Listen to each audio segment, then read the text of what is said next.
ces 2 jours, nous avons eu l'idée de réunir des publics assez éloignés de la maîtrise du numérique pour réfléchir ensemble sur l'accessibilité du site pôle emploi.fr.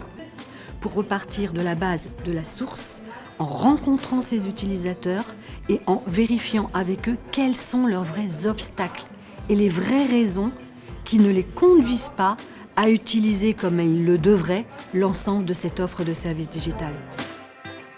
Donc on est divisé en 3 équipes pendant ces 2 jours afin de penser 3 maquettes différentes et d'impliquer vraiment tant les usagers que les personnes de Pôle emploi pour vraiment penser ensemble cette nouvelle interface.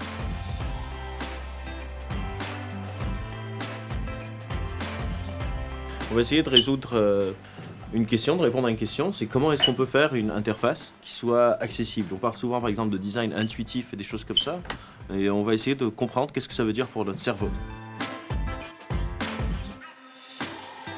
La particularité des personnes qui sont un peu différentes, c'est que justement, ils ne rentrent pas parfois dans les cases.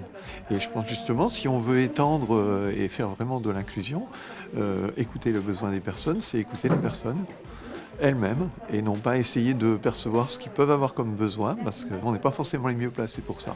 Le mieux, effectivement, c'est de travailler avec l'usager. C'est un des fondements de l'esprit et de la méthode Lab.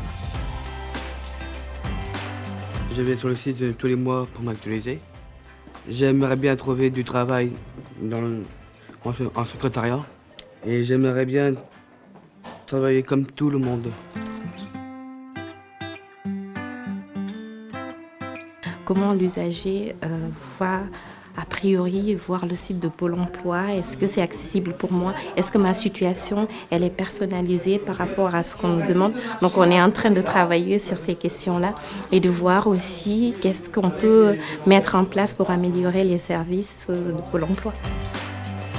Alors moi j'étais parti notamment sur tout ce qui est icône en fait, parce que par rapport à ma dyslexie, on écrit des grands pavés, c'est pas lisible.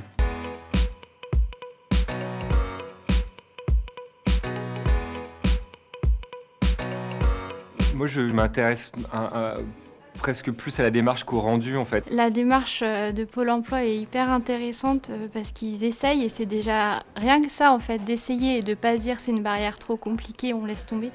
Donc cette démarche est déjà très intéressante. Les différents résultats, les différentes choses que Pôle emploi veut faire émerger pour l'utilisateur ne dépendent pas seulement de Pôle emploi. Ça dépend aussi des députés, des gouvernements, etc., etc. Et donc ça complexifie un peu. Mais je pense qu'il y a encore beaucoup de choses qu'on peut faire avant d'arriver à cette problématique-là.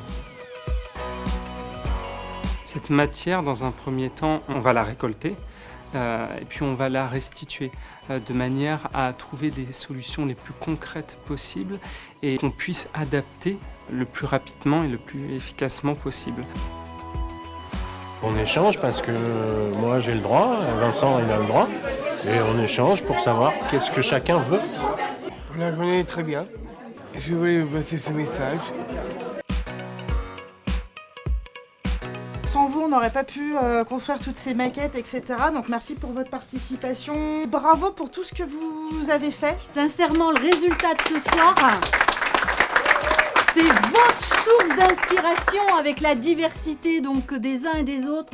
La différence de l'un n'étant pas la différence de l'autre. Et voilà ce résultat. Ce n'est que le début d'une belle histoire. Le socle déjà de base pour pouvoir continuer donc d'itérer, de vérifier, de confronter ce résultat-là donc à la perception et au ressenti de l'utilisateur va nous permettre à un moment donné d'avoir quelque chose qui va prendre le meilleur de l'ensemble de ces idées-là. C'est vraiment les utilisateurs qui vont nous permettre demain de continuer de dérouler cette histoire.